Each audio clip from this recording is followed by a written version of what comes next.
Boa noite para vocês. Espero que vocês estejam bem. Um detalhe, vocês estão vendo a minha lousa? Sim.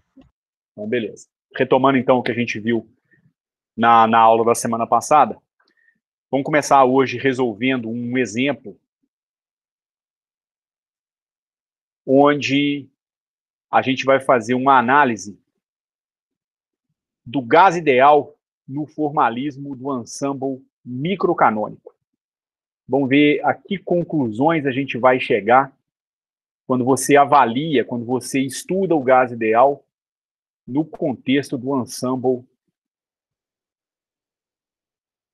microcanônico. Esse é um exemplo que a gente vai resolver na primeira parte da nossa aula, mas convém a gente recuperar alguns aspectos da aula anterior. Alguns aspectos merecem ser revisitados. Vejam só. Na aula passada, nós vimos o seguinte, nós estávamos discutindo a possibilidade de ter dois subsistemas dentro de uma espécie de um container hermeticamente fechado, e a gente admitiu a possibilidade de haver uma espécie de uma parede divisória entre no interior desse container, onde eu criaria, então, dois compartimentos, certo? No primeiro compartimento, eu teria um certo número de moléculas N1, um certo volume V1 e uma certa quantidade de energia E1. Do lado de cá, a mesma coisa. N2, V2 e E2. Eu poderia imaginar que isso aqui é verdade numa situação inicial, então eu vou ter uma energia inicial E1, 0 no primeiro compartimento, um volume inicial V1, 0, um número de partículas N1, 0, o mesmo valendo para o segundo compartimento. Então, N2, 0, V2, 0 e E2, 0 seria o número de partículas, o volume e a energia no segundo compartimento. A parede externa, então, ela é uma parede que mantém esse conjunto isolado do meio exterior. Então, essa parede externa, ela é tratada no nosso problema como um isolante térmico perfeito. Além disso aqui ser um isolante térmico perfeito, essa parede externa, ela é perfeitamente rígida. Então, nenhuma dessas paredes é capaz de se movimentar. Se isso é verdade, então, por consequência, o volume dessa caixa total não pode variar. E essa parede, ela não é porosa. Então, ela não admite a entrada de matéria e ela também não admite a saída de matéria. Então, é uma parede, não lembro exatamente o nome que eu dei na última aula, mas não tem problema. É uma parede sem poros. Simplesmente uma restrição para admitir que não existe fluxo de matéria para dentro da caixa ou para fora da caixa. Mas essa parede divisória, ela é exatamente o contrário de tudo isso. Então, ela é uma parede diatérmica,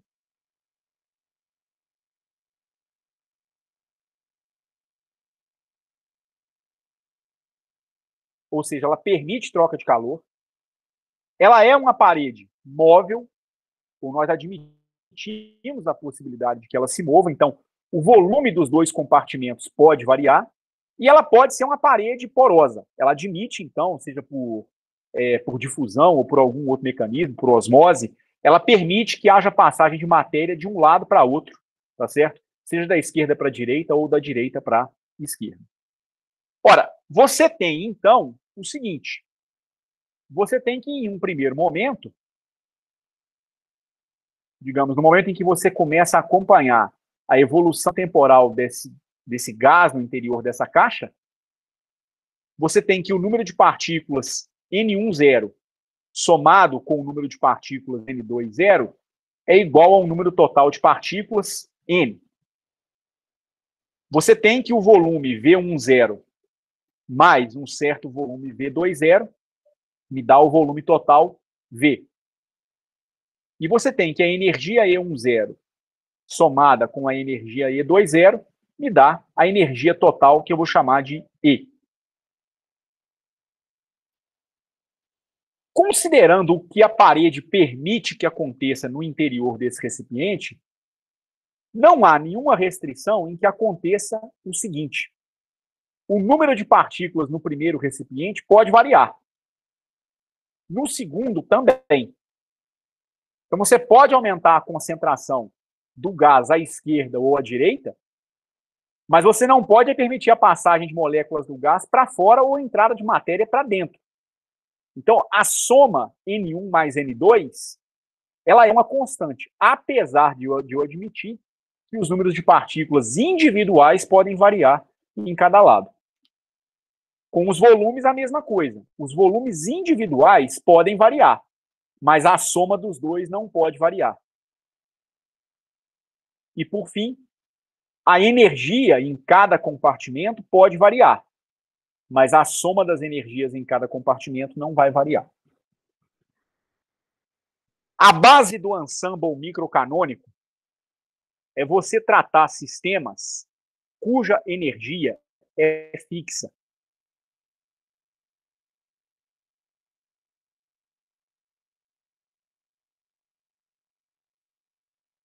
Então, esse é um sistema, melhor, esse é um ensemble, um tratamento que é utilizado em sistemas onde você vai ter energia fixa. Então, vamos imaginar o seguinte. Para um certo valor de energia,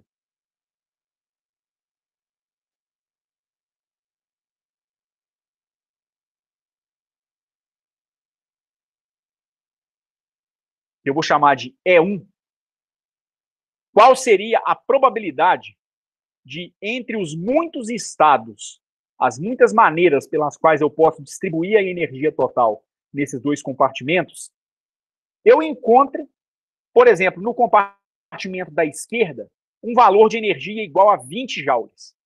Tem muitas maneiras diferentes de distribuir as partículas, os volumes, de tal forma que a energia total à minha esquerda seja 20 joules. A base do postulado das iguais probabilidades a priori é a seguinte: todos os estados que tiverem essa mesma energia E1, por exemplo, 20 joules, eles seriam igualmente prováveis. Isso permitiu a gente escrever a probabilidade de se obter a energia no compartimento da esquerda como uma constante vezes o número de estados acessíveis no compartimento da esquerda. Ou seja, o número de arranjos, de distribuições diferentes de energia que me dão esse valor de energia E1. E aí é claro que eu tenho um determinado vínculo, né? Porque se a energia no compartimento 1 está fixada, a no 2 fica fixada também, para que a energia total tenha sempre o mesmo valor. Vezes o número de estados com energia E2, sendo esse E2 igual à energia total menos a energia E1. E essa constante é uma soma de todas as maneiras diferentes em que eu poderia distribuir energia no compartimento. Isso inclui a possibilidade de ter a energia no primeiro compartimento igual a 0, depois ela poderia valer, por exemplo, 0,1, 0,2, 0,3, e eu tenho que somar sobre todos os possíveis valores de energia no primeiro compartimento. De 0 até a energia total do ômega de E1 vezes o ômega de E menos E1. Na verdade, eu chamei a energia no total de E0 na aula passada, só para a gente se manter fiel, eu vou utilizar o E0 outra vez. Tá certo? E aí a gente se perguntou o seguinte: será que existe um valor de energia entre todos os possíveis valores de energia que eu posso distribuir nos dois compartimentos? Será que existe um valor para a energia E1 que faz com que essa probabilidade seja máxima? Foi a base da nossa discussão, da nossa última aula. Então, será que haverá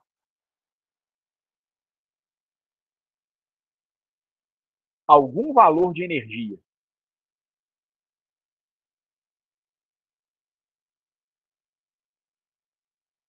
que maximiza essa probabilidade de se obter esse valor P de E1? Alguma probabilidade que é a maior possível para um certo valor de energia? A gente viu que sim, é possível se buscar um estado que faz com que essa probabilidade seja a maior possível. Isso aí foi o restante da discussão da nossa aula de sexta-feira da semana passada. E a gente viu o seguinte: o ideal, nesse caso, não é trabalhar exatamente com a probabilidade. A probabilidade, em si, ela vai depender do número de estados no compartimento 1 com uma certa energia E1 e do número de estados no compartimento 2 com uma certa energia E2. Só que, normalmente, esses números de estado, principalmente se você pensar em sistemas magnéticos, sistemas moleculares, né, ou atômicos, normalmente, esses números eles são extremamente elevados. Então, ao invés de nós trabalharmos com a probabilidade em função da energia, nós fizemos uma jogada que foi a seguinte: nós buscamos uma função que poderia ter o mesmo comportamento em relação à energia, do ponto de vista de ser crescente ou decrescente, mas que crescesse bem mais lentamente do que a própria probabilidade em função do número de estados. E aí nós optamos por calcular o logaritmo da probabilidade de se encontrar um determinado valor de energia. Por quê? Ao passo que, para a probabilidade, eu poderia ter uma curva como essa aqui, vai ter um determinado valor de máximo, para o logaritmo da probabilidade, eu teria um crescimento bem mais suave, bem mais lento, porque o logaritmo é uma função que é crescente, tá certo? Mas o crescimento da função logaritmo é bem mais lento do que a função original. E aí o que acontece é o seguinte: uma vez que a probabilidade, nós estamos admitindo que ela possa ter um valor máximo para um certo valor de energia que eu chamei de E1 til, o máximo da probabilidade aconteceria também no máximo da função logaritmo. Elas seriam maximizadas no mesmo ponto. Quando uma é máxima, a outra é máxima também. Então a gente optou por trabalhar com o logaritmo da função probabilidade. Fizemos isso, então, e aí com isso a gente concluiu o seguinte: que a derivada do logaritmo do número de estados acessíveis com uma certa energia E1, derivada em relação a E1, menos a derivada do logaritmo natural em relação a E1 do número de estados acessíveis com energia E2, que é E0 menos E1, essa derivada deveria ser igual a zero. Por quê? Porque isso aqui é típico do que acontece num ponto de máximo. Claro que uma análise mais completa precisa que a gente faça também a análise da segunda derivada. A segunda derivada teria que ser negativo, tá certo? Mas, por enquanto, a gente se contentou com essa análise de exigir que a primeira derivada fosse igual a zero. E aí, a gente fez a nossa conexão com a termodinâmica.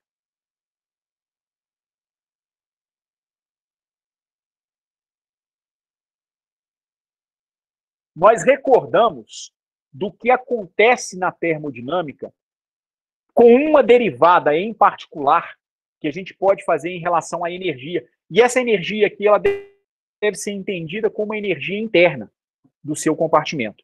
Lá da primeira lei da termodinâmica, lá no Kahlen, vocês estudaram o seguinte: a variação da energia interna é igual à troca de calor num sistema físico mais o trabalho realizado sobre ou por esse sistema físico, mais um trabalho de natureza química que está relacionado com uma grandeza, que é o chamado potencial químico. Usualmente, o calor trocado entre dois reservatórios seria a temperatura vezes a variação de entropia. O trabalho realizado vai depender do texto que você está utilizando. No Kahlen, se eu não estou enganado, ele coloca o trabalho realizado com uma integral com menos PDV, mas eu vou colocar aqui sem muito prejuízo, como mais PDV, mais MDN. Esse mais ou menos aqui, né? Aqui o sinal vai depender do livro. Confesso que no Kahlen eu não tenho certeza se o trabalho é definido como menos PDV ou mais PDV, tá certo? Mas isso não é tão relevante na nossa discussão, não. Inverte-se apenas a convenção que normalmente é adotada para o trabalho ser realizado sobre o seu sistema de partículas ou ser realizado pelo seu sistema de partículas. O fato é que se você tem os diferenciais de entropia, volume e número de partículas, você está querendo dizer para a gente que a energia interna seria uma função da entropia, do volume e do número de partículas.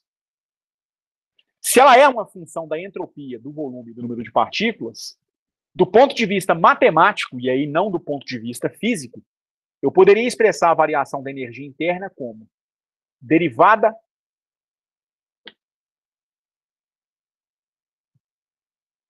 da energia interna em relação à entropia, mantido o volume e o número de partículas fixo, multiplicado por ds, mais a derivada da energia interna em relação ao volume, mantido a entropia e o número de partículas fixo, vezes o diferencial de volume, mais a derivada da energia interna em relação ao número de partículas, mantido a entropia e o volume fixos, multiplicado pela variação do número de partículas. Essas duas maneiras de se expressar a variação total na energia interna, elas precisam ser equivalentes. Você precisa fazer um casamento daquilo que a física propõe com aquilo que a matemática propõe. Quando você faz isso, você obtém as chamadas equações de estado. As equações de estado na representação de energia interna.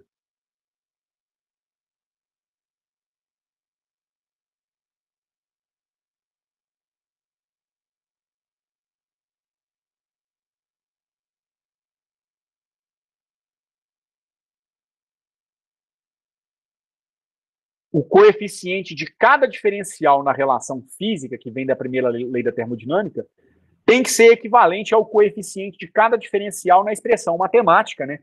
Onde eu não tenho nem a menor ideia de quem é ΔU, ΔS, ΔU, ΔV, ΔU, ΔN. Isso é apenas uma consequência do fato de que a energia interna está sendo expressa como função de entropia, volume. Mas o fato é que se essas duas expressões são equivalentes, a gente conclui que a temperatura tem que ser a derivada da interna em relação à entropia, com V e N fixos, a derivada da energia interna em relação ao volume, mantida a entropia e o número de partículas fixa, tem que ser igual à pressão. Pode ser igual a menos a pressão, aí vai depender qual é a convenção que eu estou utilizando, se o trabalho vai ser escrito como menos PDV ou como mais PDV, mas aí é realmente uma questão de convenção. E essa grandeza chamada potencial químico é o trabalho realizado para você movimentar partículas ou variar a quantidade de partículas no interior de um recipiente, seja através de bombeamento, osmose ou reação química. A energia que você gasta para variar o número de partículas em uma unidade num determinado recipiente, ela recebe, então, esse nome de potencial químico. O potencial químico, então, é igual a ΔU, ΔN, mantido S e V constantes. De forma análoga, eu tenho um outro conjunto de equações de estado. São as equações de estado na representação de entropia.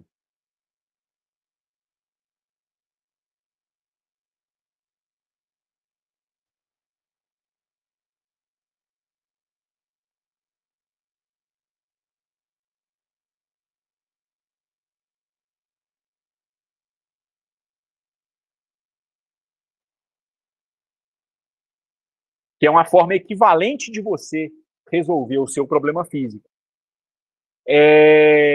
Da primeira lei da termodinâmica, você poderia escrever o seguinte: A é igual a variação de energia interna dividida pela temperatura, menos a pressão dividido pela temperatura vezes a ação do volume, menos o potencial químico dividido pela temperatura, vezes a variação do número de partículas. De onde sai isso? Sai da própria primeira lei da termodinâmica, tá certo? Você isola o ds, com essa convenção de sinais que nós estamos estabelecendo, você mostra que a variação de entropia poderia ser expressa dessa forma. Com isso, nós queremos dizer que o S é uma função da entropia, do volume e do número de partículas. E aí, os coeficientes desses diferenciais seriam, para mim, um novo conjunto de equações de estado, mas com um outro conjunto de informações. Aqui eu poderia tirar que o inverso da temperatura seria a derivada da entropia em relação à energia interna, mantido o volume e o número de partículas fixo, o coeficiente do volume menos a pressão sobre a temperatura, com essa convenção de sinais que eu estabeleci, seria a derivada da entropia em relação ao volume, mantido a energia interna e o número de partículas fixo, e menos o potencial químico sobre a temperatura seria igual à derivada da entropia em relação ao número de partículas, mantida a energia interna e o número de e o volume fixos. Um detalhe é o seguinte: nós estamos interessados nessa equação aqui. Por quê? Porque essa equação, ela tem, para mim, uma derivação em relação à energia interna. Exatamente como eu tinha proposto, colocado, agora há pouco. Na hora em que eu maximizei o logaritmo da probabilidade e exigi que a derivada do logaritmo da probabilidade fosse igual a zero, surgiu uma derivada feita em relação à energia interna.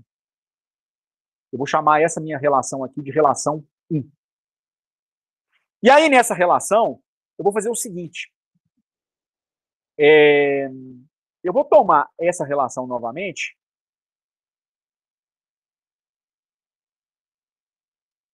Nela eu vou fazer uma pequena manipulação.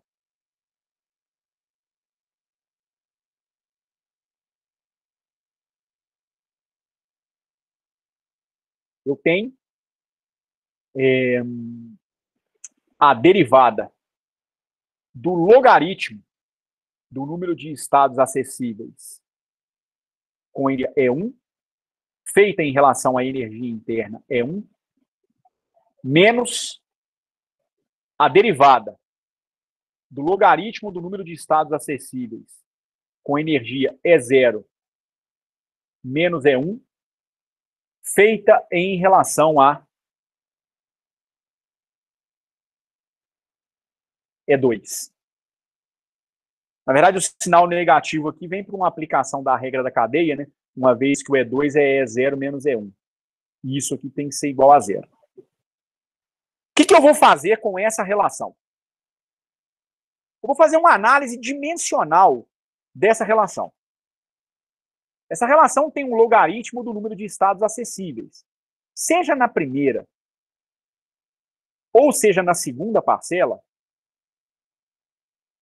esses dois caras aqui, eles são adimensionais. Então, isso aqui são quantidades sem unidade. É um número.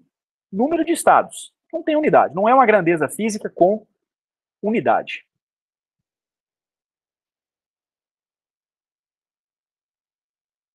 Quando eu olho para a primeira equação de estado na representação de entropia, eu vejo que ela relaciona o inverso da temperatura com uma derivada da entropia em relação à energia.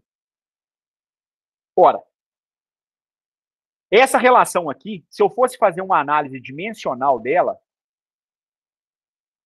esse membro esquerdo teria uma unidade de temperatura a menos 1, porque, afinal, é o inverso da temperatura.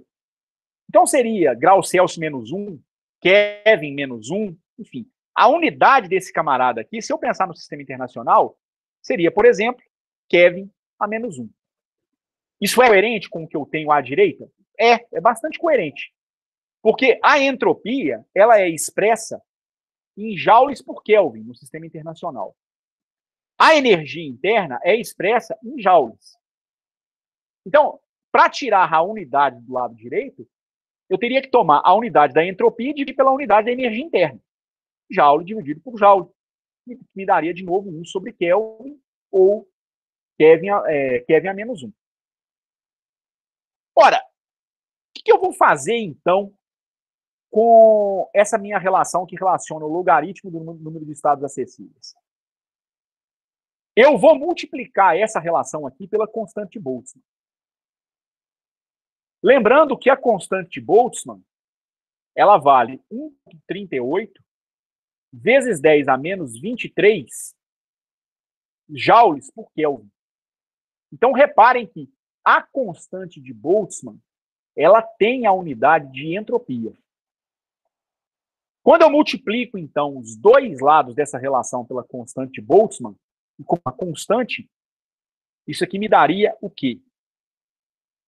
A derivada em relação à energia interna é 1 de KB vezes o logaritmo do número de estados acessíveis com energia é 1. Menos a derivada em relação a E2 de KB vezes o logaritmo do número de estados acessíveis com energia E0 menos E1 ou energia E2. E isso aqui tem que ser igual a 0. Quando eu comparo a relação que eu tenho da conexão com a termodinâmica com essa relação, eu vejo que agora eu tenho algo que é dimensionalmente consistente.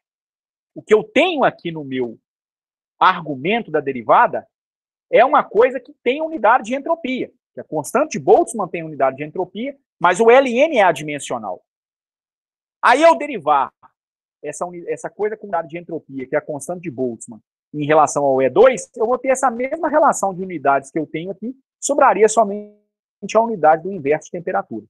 Então, nesse momento, né, eu chamei bastante atenção disso na nossa última aula, o que nós fizemos foi definir essa quantidade que aparece aqui dentro como a entropia. Essa é, para nós, a definição estatística de entropia.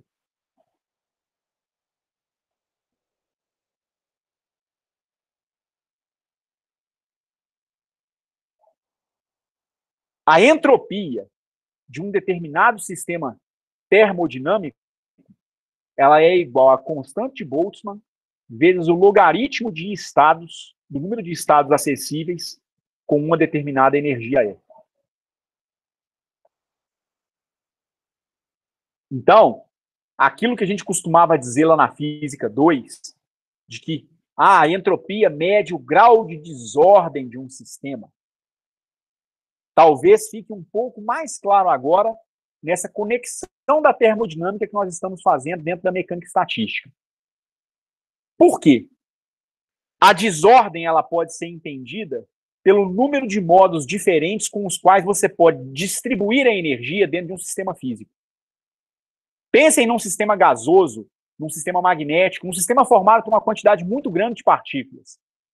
O número de maneiras diferentes com os quais você pode dividir um determinado valor de energia para um número muito grande de partículas, ele é imenso. E é por isso que a entropia acaba sendo um número grande demais. E por isso acaba sendo uma medida de desordem. Desordem nesse sentido, de haver muitos arranjos diferentes com os quais você possa distribuir a energia entre os seus entes físicos. O que é mais interessante da relação que nós estamos obtendo agora é o seguinte: se isso aqui vai ser a entropia associada ao compartimento da esquerda,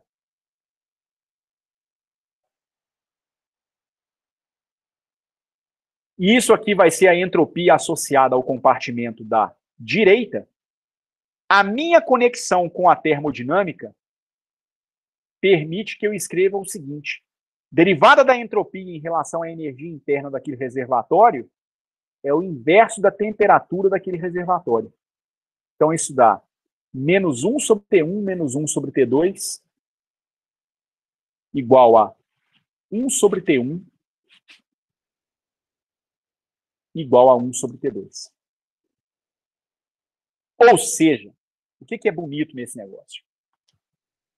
Agora há pouco eu havia perguntado para vocês, eu havia mencionado, né, se haveria algum valor de energia que maximiza a probabilidade. Ou seja, existe algum valor de energia, existe algum conjunto de estados com um determinado valor de energia que são mais prováveis de serem encontrados para dois sistemas térmicos interagentes? Existe. São aqueles estados aonde os dois sistemas físicos interagentes são encontrados em equilíbrio térmico. O mais provável, então, de você encontrar num sorteio estatístico, vamos dizer assim, de uma quantidade enorme de arranjos possíveis de energia dentro do seu sistema, são aqueles estados onde o equilíbrio térmico é atingido. Ou seja, a energia que torna a probabilidade mais provável dentro do ensemble microcanônico é a energia que vai te levar para dois sistemas que interagem entre si até o equilíbrio térmico ser atingido. O estado mais provável é o estado de equilíbrio térmico. Apenas um comentário, e esse comentário, de certa maneira, até tem uma conotação meio viajante, vamos dizer assim. A segunda lei da termodinâmica, se vocês se lembrarem lá da Física 2, ou mesmo do Kahlen, né, no curso de termodinâmica, vocês devem se lembrar que existem muitas maneiras diferentes de você expressar a segunda lei da termodinâmica. E, de uma maneira geral, o que a segunda lei da termodinâmica diz para você é o seguinte: em condições normais, a tendência de um sistema físico é tal que a entropia desse sistema físico sempre vai crescer. Ela sempre cresce. Se você pensar, então, em dois sistemas térmicos interagentes como a Terra e o Sol irradia o nosso planeta todo dia com radiação térmica. Vamos nos focar somente na radiação que o Sol emite para a gente diariamente, sem levar em conta a perda de energia que pode acontecer. Na verdade, é a energia irradiada para outras partes do universo, para outros astros, né? Digamos que houvesse um sistema planetário em que eu tivesse apenas o Sol e a Terra. Mas a conclusão ela é semelhante. Existe uma tendência de que a interação térmica entre o Sol e a Terra caia num estado, do ponto de vista entrópico, que é o mais provável possível, que é aquele estado em que a Terra vai entrar em equilíbrio térmico com o Sol. É o que a gente costuma ler em alguns textos de divulgação científica, que seria a morte térmica do universo ou da Terra. O mais provável, nós estamos sendo guiados para um estado termodinâmico em que o Sol não vai conseguir mais fornecer energia para a Terra. E isso é bastante razoável. Bastante razoável em que medida? Existe uma fornalha no interior solar que vai queimando combustível ao longo do tempo, mas você não tem como repor esse combustível. À medida que o tempo passa, esse combustível ele vai sendo gasto. Então, apesar da energia térmica ainda estar disponível, não será mais de haver conservação de energia, né? Não vai haver mais a possibilidade de nós utilizarmos essa energia para aquecer o nosso planeta. É o que a gente chama, e é um conceito que é intimamente relacionado com a entropia, que é a chamada degradação de energia. Degradação de energia não é uma destruição da energia. A energia não é destruída.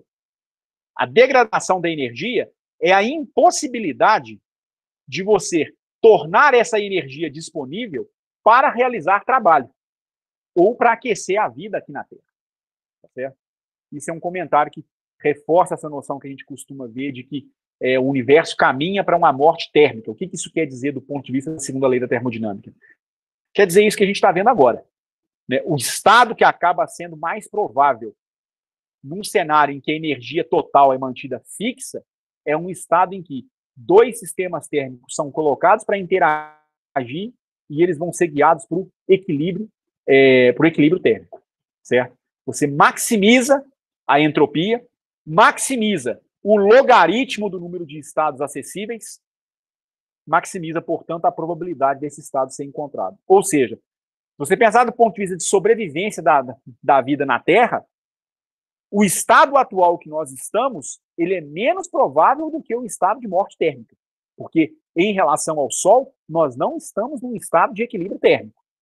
Mas parece que nós estamos sendo guiados com o passar do tempo para um estado de equilíbrio térmico. Tá certo? Eu acho essa definição extremamente interessante de entropia. Tem muitas coisas que surgem, muitas discussões que surgem a partir daí, a partir dessa definição estatística de entropia. Antes que eu prossiga para a solução do nosso exemplo, querem fazer algum comentário, alguma pergunta até esse momento? Não, Edson. Podemos seguir? Sim. Então, agora sim, o nosso exemplo.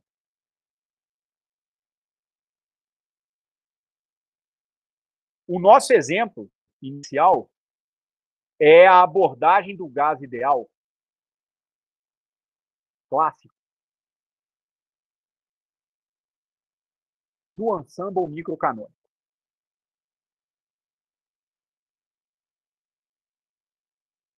Vamos ver a que conclusões nós somos levados no cenário do ensemble microcanônico, estudando o gás ideal clássico. Monoatômico. Por que o monoatômico? Porque a gente já fez essa análise aqui há 1 ou 2 semanas atrás, eu acho que há 2 semanas atrás. Nós já calculamos no espaço de fase o número de estados acessíveis para um gás ideal com um determinado valor de energia.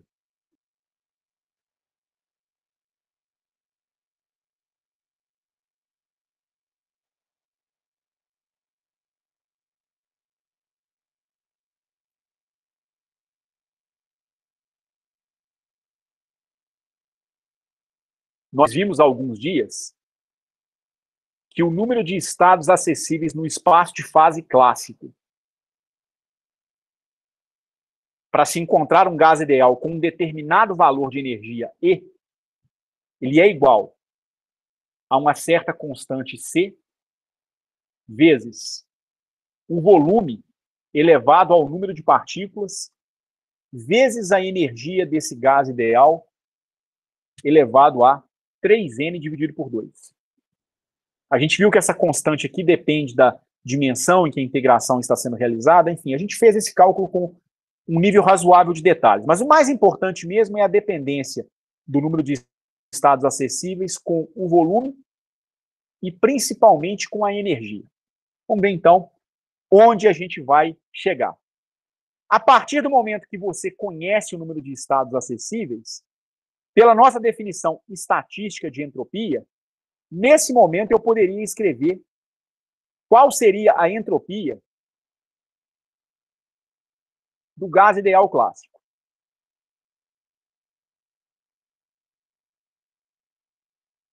A entropia, do ponto de vista estatístico do gás ideal clássico, ela é igual a KB vezes o logaritmo do número de estados acessíveis com uma determinada energia E. Então, essa minha entropia, ela vai ser igual a o Ln de uma certa constante C vezes V elevado a N, N vezes a energia elevado a 3N dividido por 2. Ocorre o seguinte. A nada mais interessante se você imagina 2 sistemas gasosos interagentes. Igual a gente imaginou na discussão anterior, nessa revisão que nós fizemos, dois pequenos sistemas, dois sistemas, né, com um número grande de partículas em cada um, interagindo entre si. Então, essa minha energia ela é igual à energia no primeiro reservatório mais a energia no segundo reservatório. O número de partículas N é o número de partículas no primeiro reservatório mais o número de partículas no segundo reservatório. E o volume é o volume no primeiro reservatório mais o volume no segundo reservatório. Certo? Olha só. Vamos imaginar um cenário em que o volume permaneça fixo. Então, aquela parede que divide os meus dois compartimentos, ela é uma parede rígida, tá certo? Ela é uma parede que ela não se movimenta nem para a esquerda e nem para a direita, de tal maneira que o V1 e o V2 são constantes. Mas a parede pode ser diatérmica, então ela permite troca de energia da esquerda para a direita e direita para a esquerda. Isso significa o seguinte: na esquerda, se eu imaginar que eu tenho aquela caixa que eu tinha colocado antes, uma parede divisória, se aqui eu tenho uma certa energia E1 e aqui tem uma certa energia E2, eu tenho um bocado de partículas pururucando para um lado e para o outro. O que estou imaginando é que essa parede agora, por suposição, é uma parede fixa. Ok?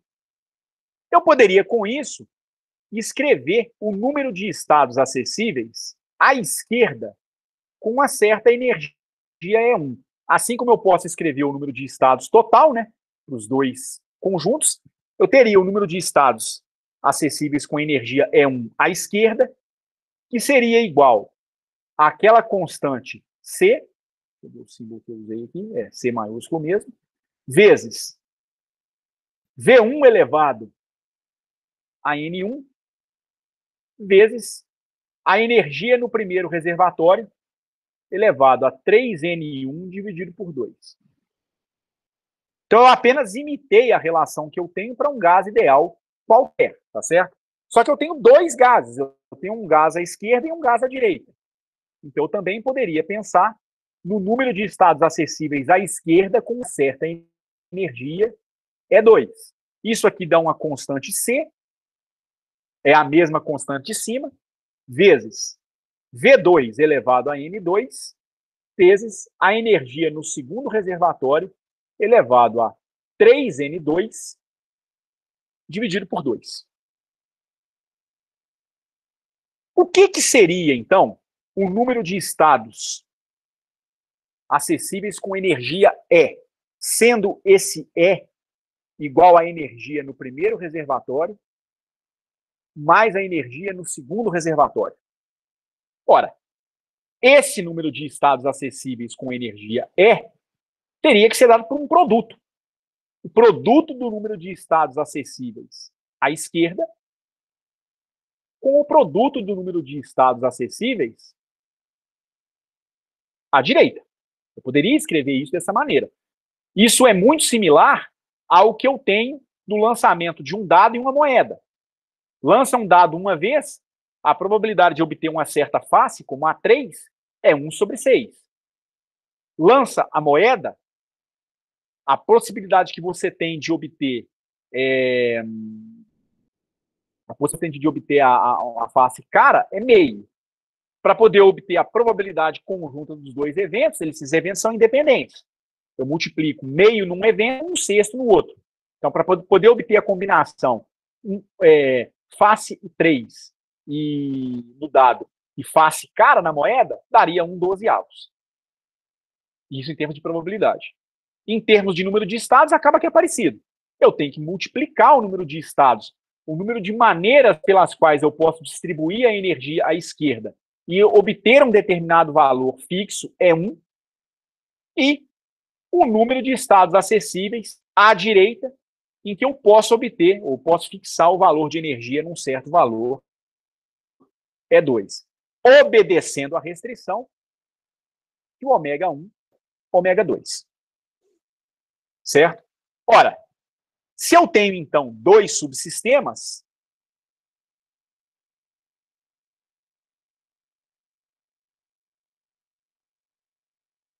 uma vez que eu estou imaginando 2 compartimentos com uma porção de gás ideal em cada um, qual será, então, a probabilidade de obter um determinado valor de energia E1 à minha esquerda? C, que é uma constante, isso vai ser proporcional, né, ao número de estados acessíveis com energia ômega 1, vezes o número de estados acessíveis com energia ômega 2. Quem que é esse C? Colocamos lá no começo da aula. É 1 sobre o somatório, com essa energia varrendo todas as possibilidades, de E1 zero até E, de ômega, de E1 vezes o ômega de E2, que é E0 menos E1. É um análogo de uma constante de normalização para essa minha probabilidade. Só que é o seguinte, normalmente, nós não vamos trabalhar com a probabilidade de encontrar um determinado estado. As probabilidades, a gente nunca deve se esquecer, elas dependem do número de estados acessíveis, e esse número de estados acessíveis pode ser muito grande, porque ele depende do número de partículas presentes em cada compartimento. Seja numa amostra gasosa, numa amostra magnética, numa amostra molecular, enfim. O número de partículas na mecânica estatística, ele é sempre muito grande. Então, ao invés de trabalhar com a probabilidade de se obter um certo valor de energia, a gente vai trabalhar com o logaritmo dessa probabilidade. Então, isso aqui daria o logaritmo da probabilidade de se encontrar um certo valor de energia é 1 igual a quê? O logaritmo desse produto aqui, que dá o logaritmo dessa constante C, mais o logaritmo do número de estados acessíveis com energia E1, mais o logaritmo do número de estados acessíveis com energia E2. Só que seu sistema é um gás ideal clássico. E você sabe como é que você vai expressar o número de estados para um gás ideal clássico. Para cada compartimento, o número de estados tem essa dependência com o volume e essa dependência com a energia interna. Então, eu vou chamar esse conjunto de relações que representam para mim o número de estados acessíveis em cada subsistema de 2 e o logaritmo da minha probabilidade eu vou chamar de relação 3. E eu quero, no final das contas, substituir a relação 3, ou melhor, a relação 2, no meu logaritmo da probabilidade, ou seja, na minha relação 3. Com isso, eu obtenho logaritmo da probabilidade de obter um determinado valor de energia E1 à esquerda, igual o logaritmo daquela constante C, mais o logaritmo daquela constante Czão, vezes V1 elevado a N1, vezes E1 elevado a 3N1 sobre 2, mais o logaritmo daquela constante Czão, vezes V2 elevado a N2, vezes E2 elevado a 3 meios de N2. Ocorre o seguinte. Novamente, eu tenho um produto dentro desse logaritmo. C vezes V2 elevado a N2 é uma constante que eu vou chamar de K2. Por quê? Porque nós estamos admitindo que apenas a energia vai variar. O volume não vai variar, o número de partículas não vai variar. Da mesma maneira, do lado de cá, C vezes V1 elevado a N1 também é uma constante. é a mesma constante? É provável que não.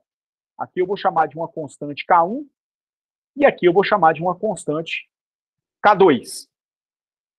Mas isso aqui me daria logaritmo de C mais o logaritmo dessa constante K1 mais o logaritmo dessa constante K2 mais o logaritmo de... A energia pode variar em cada compartimento, então eu vou ficar com E1 elevado a 3 meios de N1 mais o logaritmo de E2 vezes 3 meios de N2.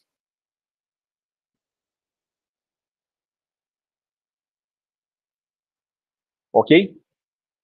Ocorre o seguinte. Ln de C é constante, Ln de K1 é uma constante, Ln de K2 é uma constante. Isso aqui, então, é igual a uma certa constante que eu vou chamar de alfa. Eu poderia agrupar isso aqui tudo numa constante, que eu chamo de alfa. Mas posso aplicar propriedades operatórias dos logaritmos na sequência, e o logaritmo dessa potência poderia ser escrito como mais 3 meios de N1 Ln de E1. Mais, novamente aplicando propriedades de operação de logaritmos, 3 meios de N2 vezes o Ln de E2. Isso aqui é o logaritmo da sua probabilidade de se encontrar a energia com um determinado valor. Mas reparem que, no espírito da coisa, o que nós estamos querendo é responder a seguinte pergunta. Será que existe algum estado, algum arranjo energético que maximiza a probabilidade de encontrar o sistema nesse estado com esse valor de energia? Na verdade, a gente já viu que é equivalente procurar um estado que maximiza a energia ou que maximiza o logaritmo da probabilidade de se encontrar aquele determinado valor de energia. Por quê? Por uma simples razão. O logaritmo é uma função crescente, como é a probabilidade em função do número de estados, mas o crescimento da função logaritmo é muito mais lento. Daí a opção por trabalhar com o logaritmo.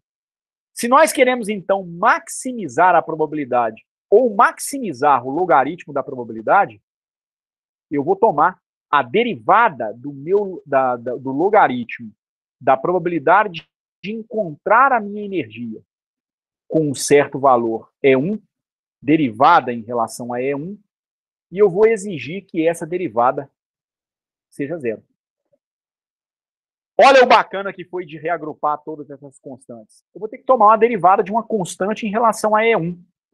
Isso é a derivada de alfa em relação a E1, mas como alfa é constante, isso aqui dá zero. Mais 3 meios de N1 vezes derivada do logaritmo de E1 em relação a E1. É a derivada do logaritmo de x em relação a x, que é 1 sobre x. Ou 1 sobre E1. Mais 3 meios de N2 vezes. Aqui eu não tenho a energia E2. Mas o E2 depende implicitamente do E1. O E2 é E0 menos E1. Ao fazer, então, a derivada do Ln de E2 em relação a E1, eu tenho que aplicar a regra da cadeia. Isso aqui me daria, então, 1 sobre E1, que seria a derivada feita em relação a E1, vezes a derivada de E0 menos E1 em relação a E1, que me dá menos 1. E isso aqui é igual a zero. Tá clara essa passagem para vocês? Tá claro, Edson. Ok? Ok. Aqui, na verdade, seria E2, né? Minto. Só explicitar isso aqui um pouquinho melhor. Aqui, na verdade, seria E2. Por quê? Porque você vai fazer a derivada de E2 em relação a E1. Isso aqui tem que ser a derivada de E2 em relação ao próprio E2. Aliás, minto. O ln que você tem é o ln de E2, né? Então, o ln de E2 em relação a E1.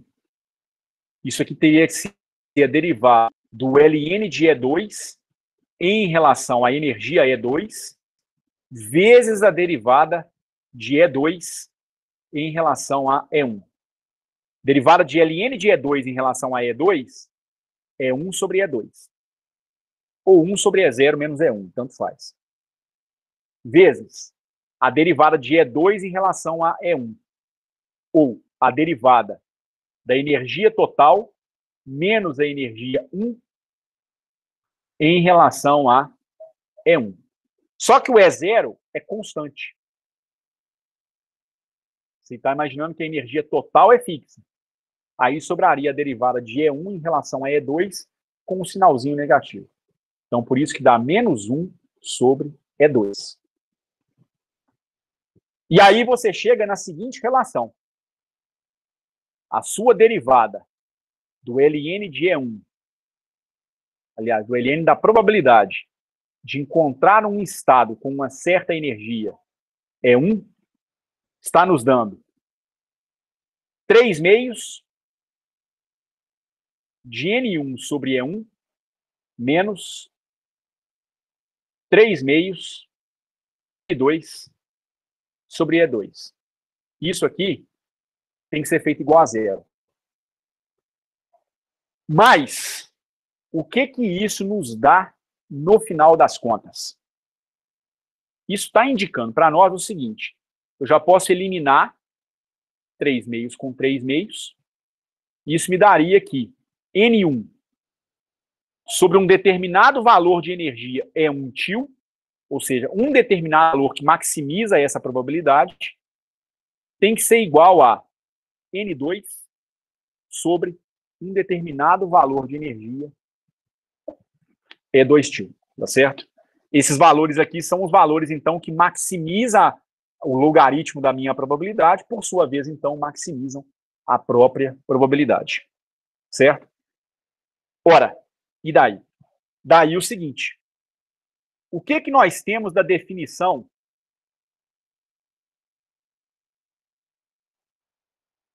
estatística de entropia? Agora há pouco a gente viu que a entropia, do ponto de vista da mecânica estatística, ela é igual a constante de Boltzmann vezes o logaritmo do número de estados acessíveis com um determinado valor de energia E. A conexão com a termodinâmica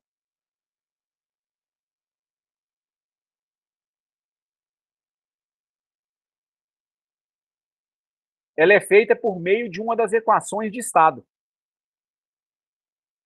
Ela é feita por meio da derivada da entropia em relação à energia interna, e isso me dá 1 sobre a temperatura. Falta eu transformar esse logaritmo da probabilidade em entropia. Falta o que, então, no final das contas? Falta a constante de Boltzmann. Então, se eu identificar a derivada da entropia em relação à energia interna com o inverso da temperatura, se eu identificar a entropia com KB vezes o logaritmo do número de estados acessíveis, a gente ficaria, então, com o seguinte: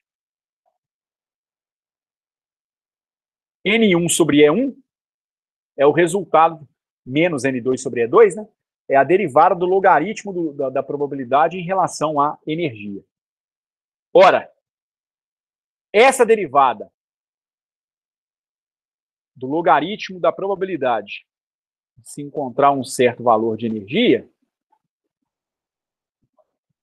em relação à energia E1 foi feita igual a zero. Posso multiplicar essa relação aqui pela constante de Boltzmann. Isso aqui me daria a derivada em relação à energia de KB vezes o logaritmo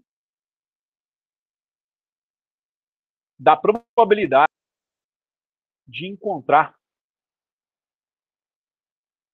a notação ficou ruim, de encontrar um certo valor de energia E1. Como que essa probabilidade é calculada? Ela é calculada por uma constante C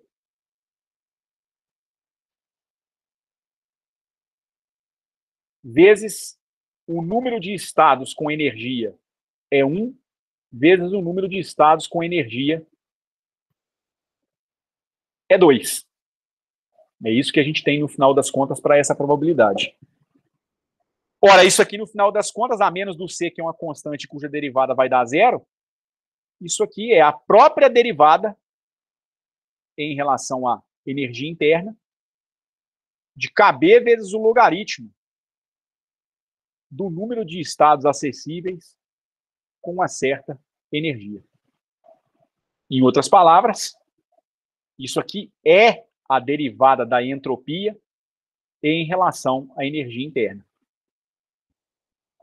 Eu fico, então, com o seguinte: em razão da multiplicação do argumento desse meu logaritmo pela constante de Boltzmann, eu poderia, então, obter o seguinte resultado.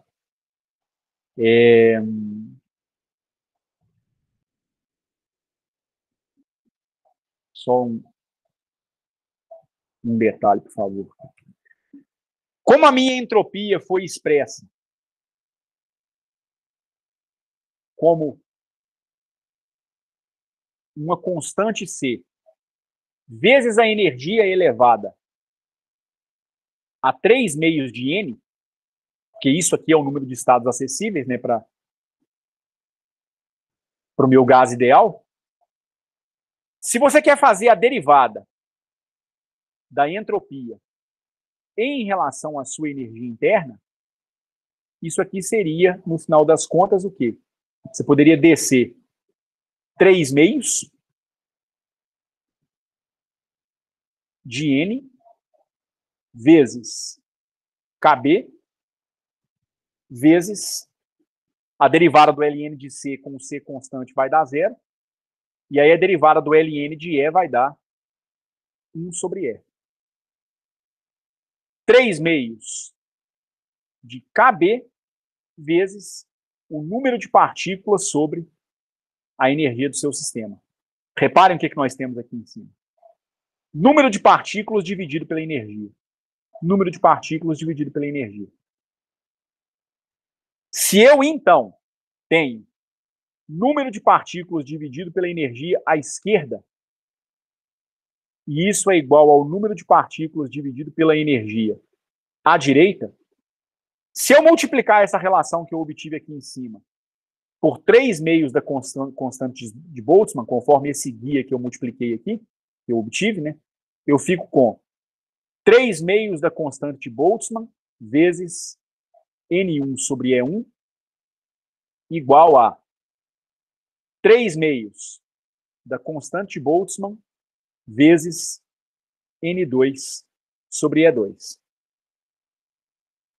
Só que lá das equações de estado da termodinâmica, derivar a entropia em relação à energia interna equivale a obter o inverso da temperatura. À esquerda, eu tenho apenas parâmetros do compartimento da esquerda, são o número de partículas da esquerda e a energia interna do compartimento da esquerda. À direita, eu só tenho parâmetros do lado direito. Número de partículas do compartimento da direita e a energia armazenada nesse compartimento da direita. 1 sobre T1 igual a 1 sobre T2. Ou seja, nós estamos comprovando aquela afirmação geral que eu tinha colocado agora há pouco. Agora há pouco eu tinha dito que se você coloca dois sistemas térmicos em contato, isolados do ambiente externo, eles vão vão poder trocar energia entre si se o meio separador entre eles for um meio que permitir troca de calor. Qual será o estado estatístico mais provável de encontrar esse seu sistema? O estado mais provável é aquele que maximiza a probabilidade, ou ainda, do ponto de vista físico, o que maximiza a minha entropia. Quando a entropia está sendo maximizada? Quando a sua derivada em relação à energia interna for zero. O que vai ser atingido como uma consequência de N1 sobre E1 ser igual a N2 sobre E2, isso vai ser obtido quando as temperaturas forem iguais. Então, o estado mais provável possível de encontrar o meu gás ideal é o estado onde eu tenho o equilíbrio térmico atingido. E é daqui que vai surgir aquela relação clássica, né, para a energia interna de um gás ideal monoatômico, que é a célebre. Energia interna de um gás ideal monoatômico, 3 meios do número de partículas, vezes a constante de Boltzmann, vezes a temperatura absoluta. Podem perceber que 3 meios de NKB sobre a energia é exatamente 1 sobre T. Então, aqui eu tenho a expressão para o inverso da temperatura, do lado de cá eu também tenho a expressão para o inverso da temperatura. Antes que eu prossiga, né, queria perguntar para vocês se até esse ponto, se está claro, se vocês tiveram alguma dúvida até esse momento, se deu para fazer o casamento do que eu tinha feito de uma maneira geral para um sistema físico qualquer, sujeito à restrição da sua energia total ser fixa, como que a gente está obtendo agora para um gás ideal clássico. Deu para perceber a conexão entre as duas coisas? Tem alguma passagem que não ficou clara?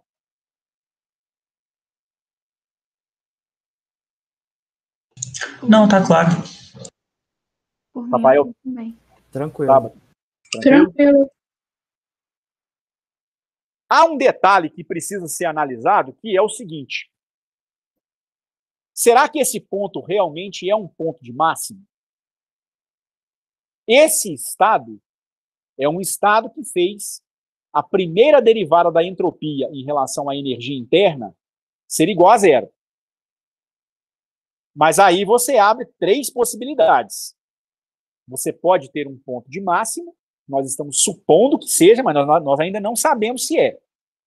Pode ser um ponto de mínimo, ou pode ser um ponto de inflexão.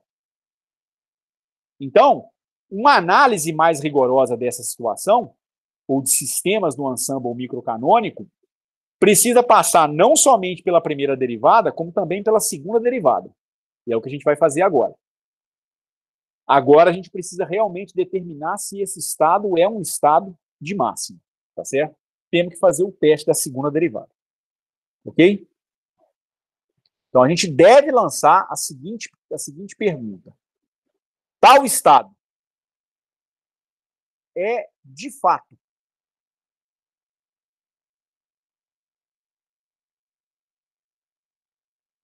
um estado de máximo?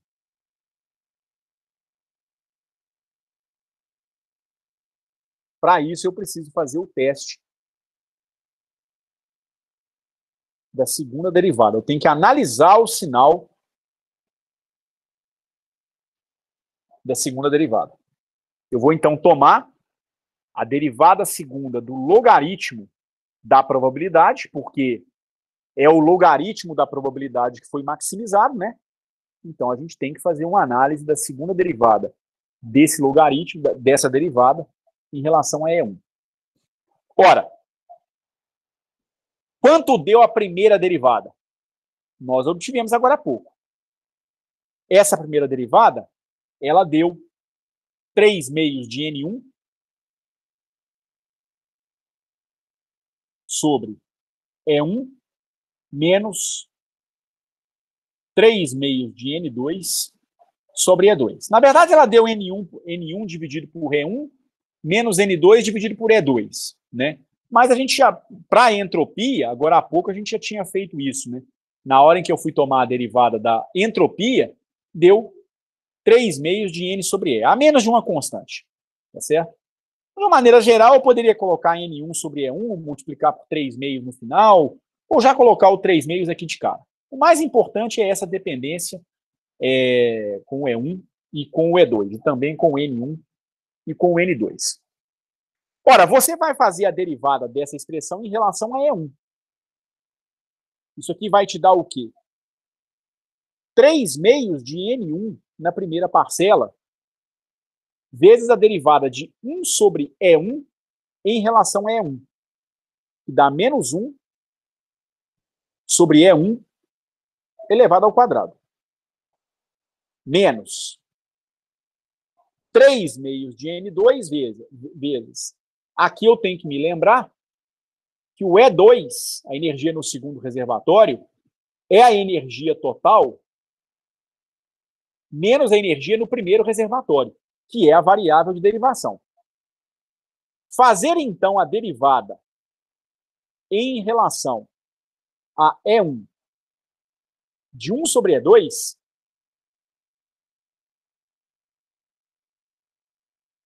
é igual a fazer a derivada em relação a E1 de 1 sobre E0 menos E1. Certo? Tem que fazer essa derivada aqui, que não é uma derivada complicada. Certo?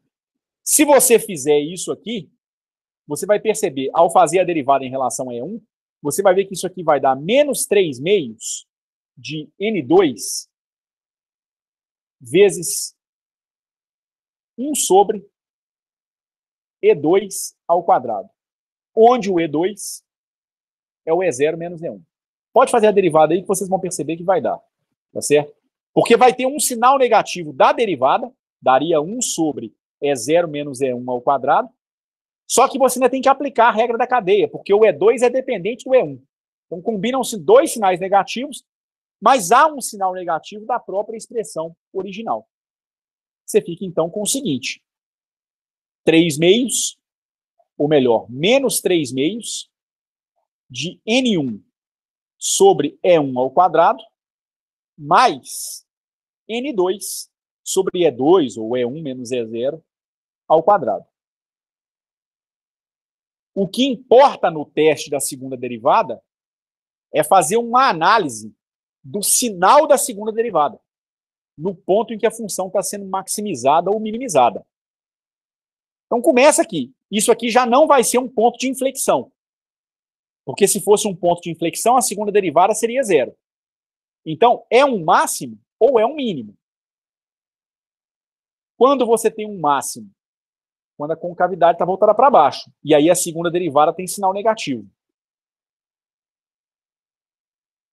Quando você tem um mínimo, quando a sua curva está voltada para cima, tá certo? E aí a primeira derivada tem sinal positivo. Então aqui, então, você vai ter um ponto de mínimo. A energia E1 elevada ao quadrado é sempre positiva. O E2 é E0 menos E1. Mas vai ser E2 elevado ao quadrado. Número de partículas do tipo 1 e do tipo 2 também são sempre positivos.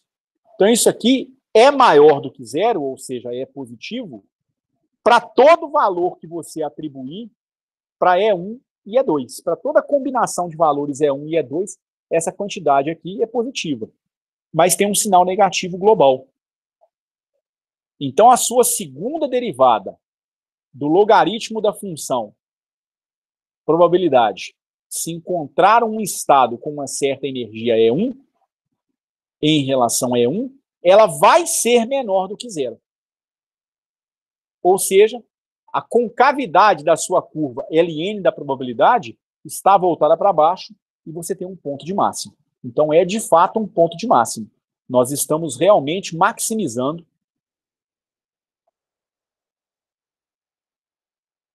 a probabilidade para esse valor de energia. Então, o estado mais provável para um gás ideal é aquele em que a energia que ele possui é dada por 3 meios de NKBT. Lá na termodinâmica clássica, nós afirmamos que a energia do gás ideal monoatômico é dada por essa expressão. Então vejam como é que na mecânica estatística a coisa não é exatamente assim. No momento em que o gás encontra-se em equilíbrio térmico, a energia dele é dada por essa relação. fora do equilíbrio térmico, não. Você pode ter outros valores de energia. Tá certo? Mas só faz sentido você medir a variável temperatura se o seu sistema físico está em equilíbrio térmico com um sistema de referência. No caso, pode ser um outro gás em contato com o seu primeiro gás. E esse estado em que a energia é dada por essa relação é o estado mais provável possível, é o estado que maximiza o logaritmo da probabilidade, e do ponto de vista físico, maximizar o logaritmo da probabilidade equivale, então, a maximizar a entropia do seu sistema gasoso. Todos concordam? Tá claro isso? Certo, Edson. Beleza? Ora, vamos verificar o seguinte. Qual será o comportamento dessa probabilidade em torno do ponto de máxima?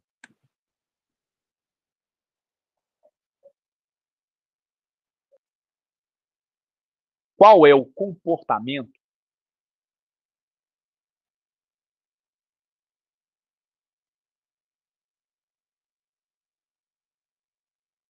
do ln da probabilidade de você ter um determinado valor de energia E1 em torno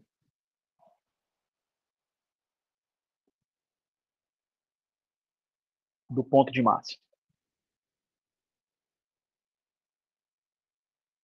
Bom, vejam só. Nós vamos começar a pensar do ponto de vista gráfico, só para a gente ter uma noção mais precisa do que nós estamos querendo dizer.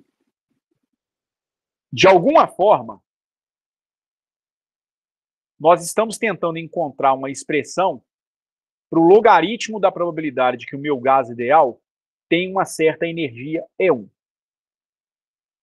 Nós acabamos de descobrir que, em função da energia,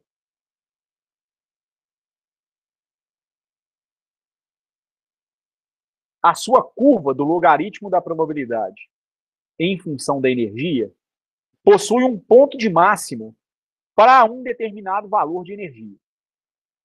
Estou chamando esse valor de E1 til, que é um ponto característico dessa sua curva.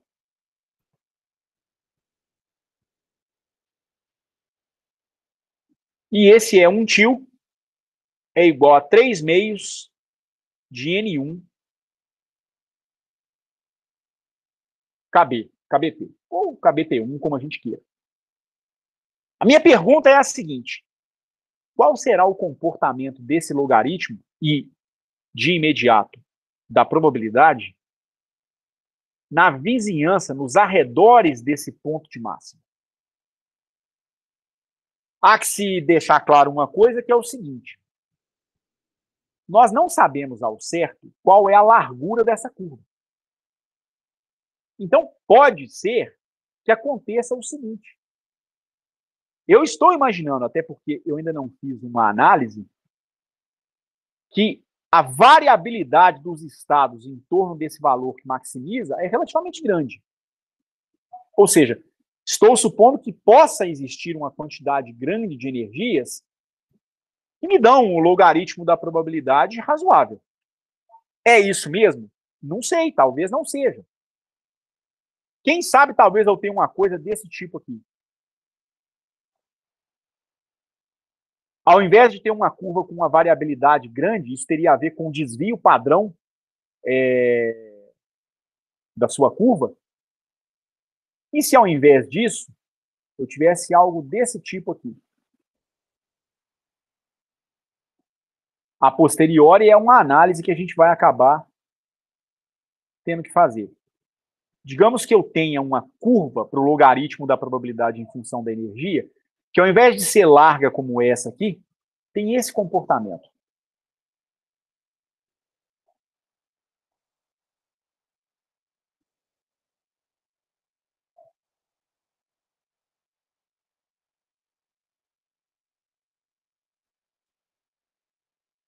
É uma curva cuja largura é bem estreita.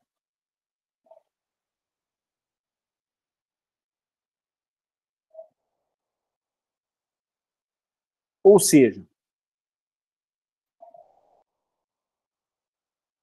quais são os estados, ou quais seriam os estados mais prováveis de serem sorteados no meu ensemble microcanônico?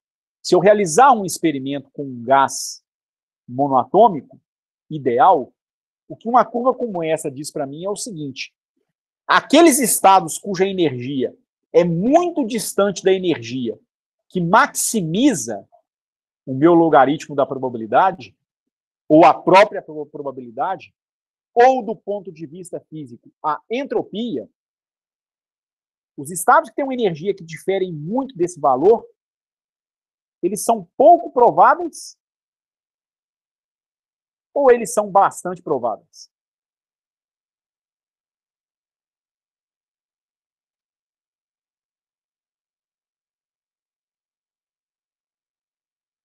São pouco prováveis do gráfico com o pico mais conciso.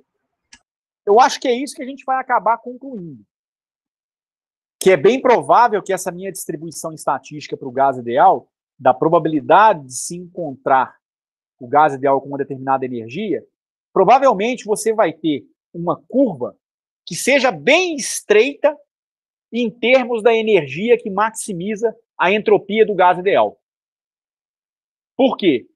Porque os outros estados provavelmente serão muito pouco prováveis, até porque eles não definem estados de equilíbrio térmico. E existe um estado que define o estado de equilíbrio térmico, que é esse com a energia é 1 til, e talvez você possa admitir algumas flutuações estatísticas, mas são flutuações pequenas. São estados cuja probabilidade, ou cujo logaritmo da probabilidade, são muito próximos aos estados aonde a probabilidade ou o logaritmo da probabilidade é maximizado. E aí eu quero avaliar qual será o comportamento desse meu logaritmo de probabilidade em torno desse valor que maximiza esse logaritmo, tá certo? Vamos, então, tentar fazer a seguinte análise. Eu vou expandir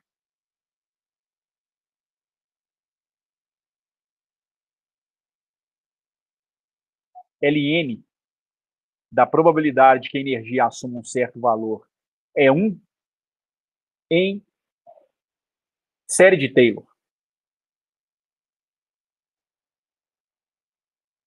Ora, só um minutinho, falou que eu fiz um negócio aqui que perdi o fundo. Só um instante. Eu não sei exatamente o que eu fiz que fez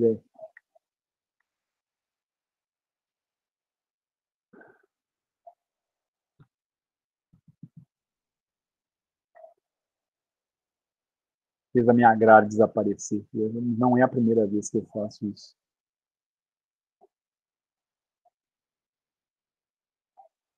Que diabo que eu fiz aqui?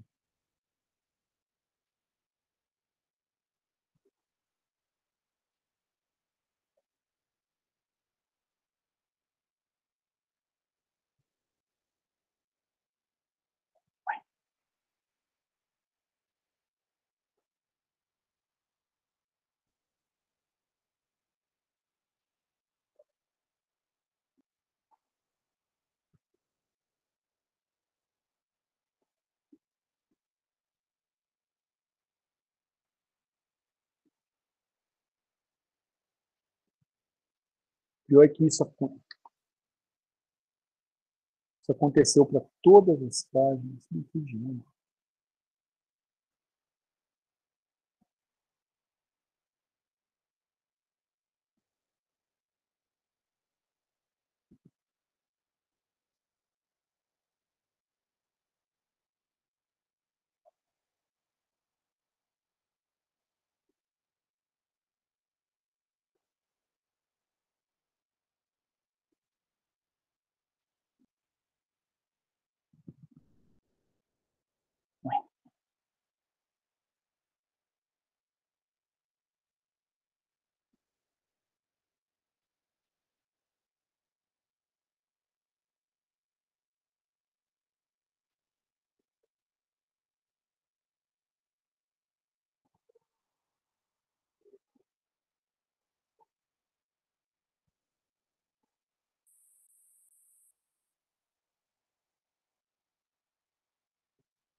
Só um minutinho, por favor. O negócio ficou meio estranho aqui, só um instante.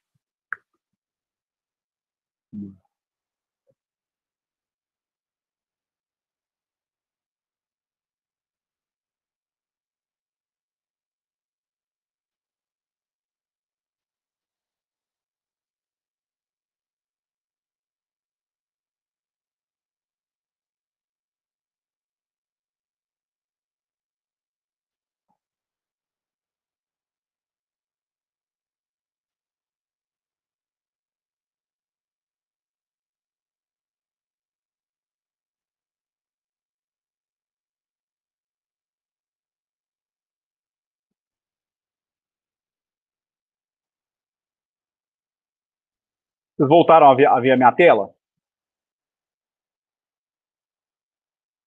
Não.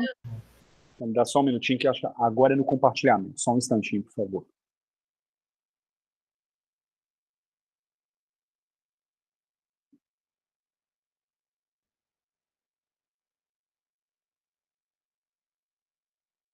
E agora?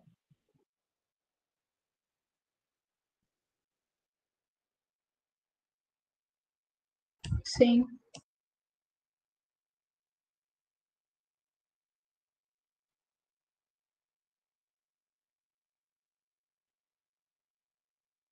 Bom, tudo bem. Olha só, eu abri um documento novo aqui, vamos começar a partir do ponto que eu tinha interrompido. Então, vejam só. Nós queremos fazer uma expansão do logaritmo da probabilidade em torno do ponto em que esse logaritmo é maximizado. Eu ainda não sei qual é a largura da curva, mas eu estou imaginando o que vai acontecer. Provavelmente a largura dessa curva seja bem estreita. Será por que a largura dessa curva será bem estreita? Essa é uma análise interessante que a gente pode fazer.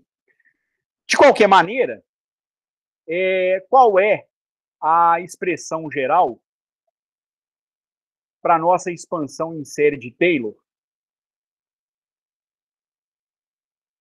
para uma certa função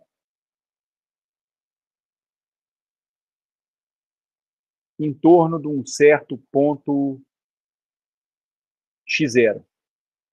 A função ela pode ser escrita como um somatório com n que vai de 0 até infinito, de 1 sobre n fatorial vezes a derivada de ordem n da sua função em relação a x, avaliada no ponto em torno do qual a expansão está sendo realizada, vezes x menos x0 elevado a n. Essa é a expressão geral da expansão em série de Taylor de uma função em torno de um certo ponto x0. Ora, o meu logaritmo da probabilidade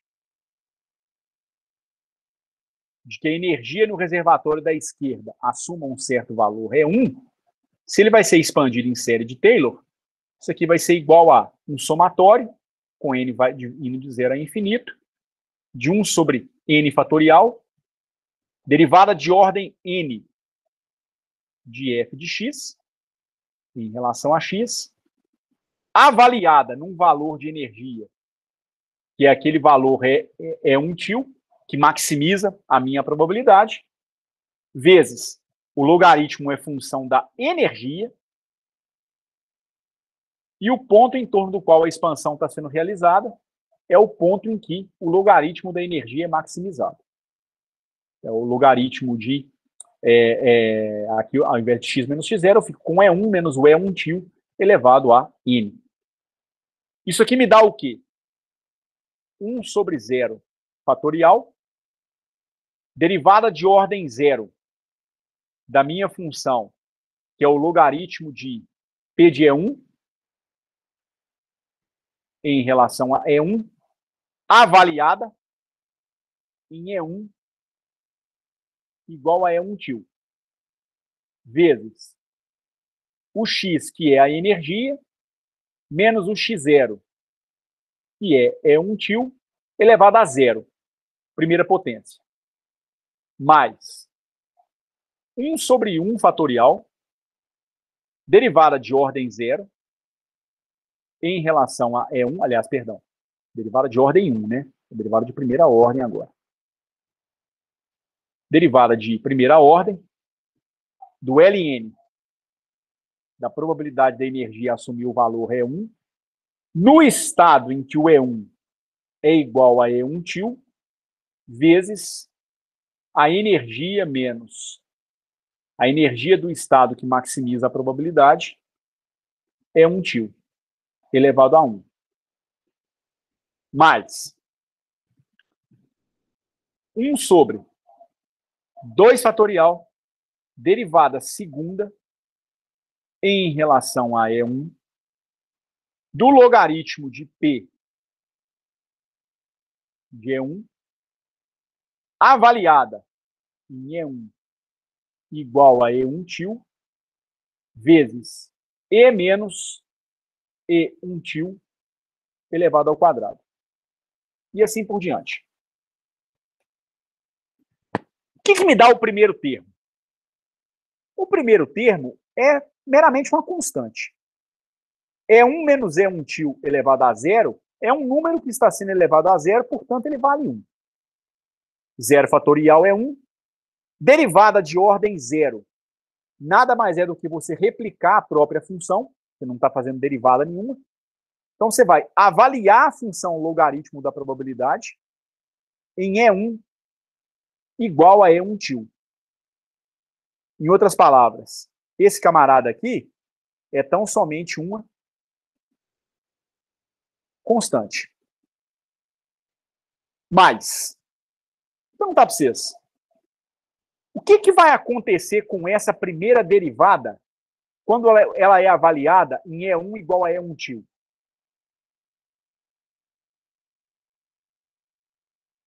Pelo que a gente viu, ela vai zerar, não? Exatamente. Em E1 igual a E1 til, você tem um ponto de máximo. Então, a derivada da função logaritmo nesse ponto de máximo, ela é zero. Quando você avaliar a derivada do ln nesse ponto aqui, essa derivada, ela é zero. Mais 1 sobre 2 fatorial é 1 sobre 2, vezes a sua segunda derivada. Dá para mostrar o seguinte, acho que até não cheguei a mostrar isso lá agora há pouco, não. Mas dá para mostrar que essa sua segunda derivada, ela pode ser escrita da seguinte maneira. A gente pode voltar lá atrás e fazer essa conta. Essa sua segunda derivada, ela vai dar menos 2 sobre 3 vezes o número total de partículas N1 mais N2 sobre N1 vezes N2 sobre KB ao quadrado vezes a temperatura no equilíbrio térmico ao quadrado, vezes o E1 menos E1 til ao quadrado. Só que o E1 til é 3 meios de NKBT. Então, isso vai dar 3 meios de N1 KBT elevado ao quadrado. Isso aqui, então, é o logaritmo da sua probabilidade de se encontrar um determinado valor de energia E1. Mais os termos de ordem E1 elevado ao quadrado. Tá certo? Eu teria que voltar ali atrás para a gente verificar que a segunda derivada vai dar realmente isso aqui. Mas não é difícil de mostrar isso, não. Para eu não perder o fio da meada, vamos tocar a partir desse ponto. Se for o caso, depois eu volto ali e mostro esse resultado. Mas não é difícil fazer isso, não. Tá bom? O fato é o seguinte. À esquerda, eu tenho o logaritmo da probabilidade. Isso é igual a uma constante mais esse fator aqui, que é quadrático na minha energia. Se eu tomar a função exponencial dos dois lados, a gente sabe que a exponencial do ln de uma certa grandeza x é o próprio x. A exponencial vai inverter, né, a operação do logaritmo natural. Então, nesse momento, eu vou tomar a exponencial do logaritmo da probabilidade de que eu tenha um determinado valor de energia é 1. Isso vai me dar... Oi. Eu não sei se eu tô catando música aqui, mas quando você dele fez Taylor, tá 1/2. Não seria 1/2 fatorial? Mas 2 fatorial dá quanto, Tabata? Não, sim, é que eu tô pegando música, eu tô cansada, desculpa.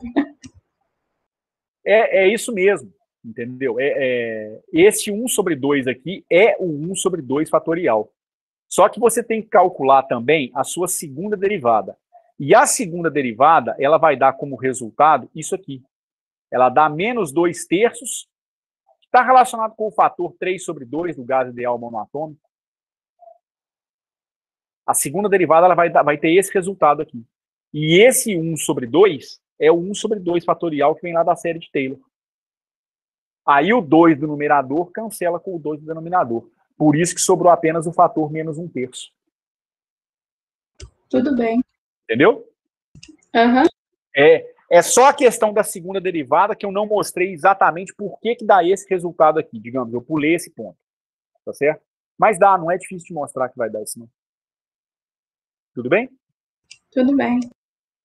Então isso aqui vai dar P de E1. E aí isso aqui vai ser igual a quê?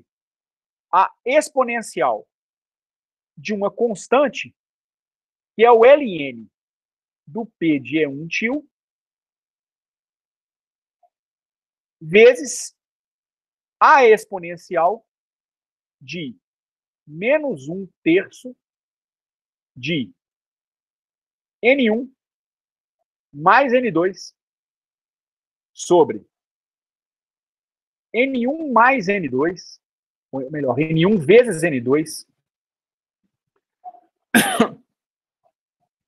KB ao quadrado vezes T ao quadrado, vezes E1 menos o E1 til, que é o 3 meios de N1 KBT, elevado ao quadrado. O que eu fiz, então, foi tomar a exponencial à esquerda e aí eu fui obrigado a tomar a exponencial à direita também. Aí vai ser uma exponencial de uma soma, que é a exponencial do primeiro termo vezes a exponencial do segundo termo. Acontece que a probabilidade de se obter um certo valor é 1 til no estado de máximo, isso aqui é uma constante. O ln dessa constante vai ser uma outra constante. Isso aqui daria simplesmente P de E1 til, ou seja, a máxima probabilidade que você pode obter. Isso aqui é uma constante que eu vou chamar de A. E aí, com isso, em torno do ponto de máximo, a probabilidade de ter um certo valor de energia P de E1 dá A1 vezes a exponencial de menos 1/3 N1 mais N2 sobre N1 vezes N2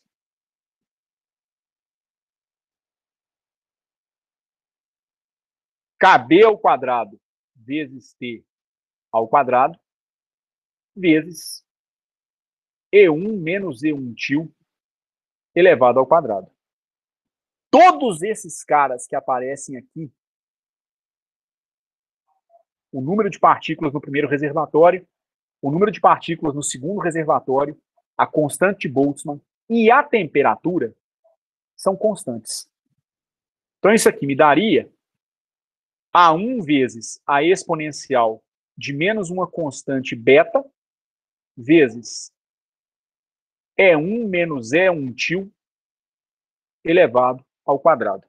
Eu pergunto para vocês, em torno desse ponto, onde a probabilidade é maximizada, em torno desse estado, onde a probabilidade é maximizada, qual é a distribuição de probabilidade que nós temos?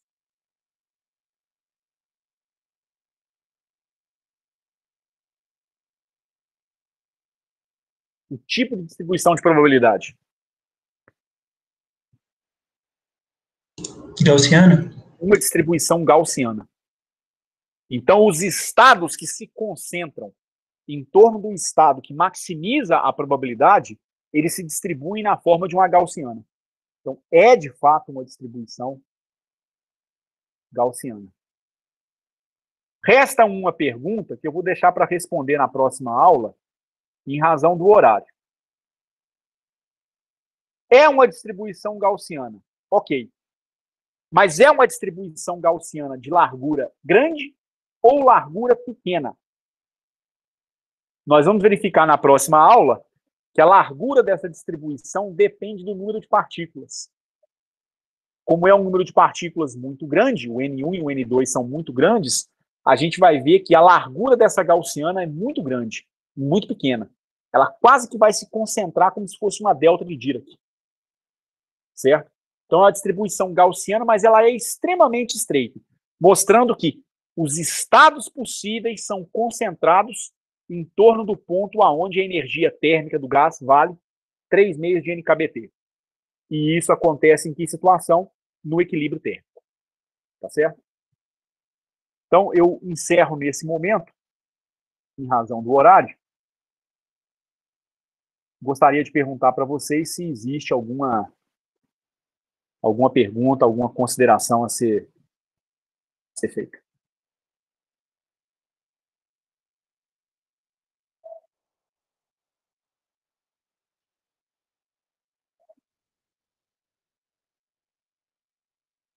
Acredito que não.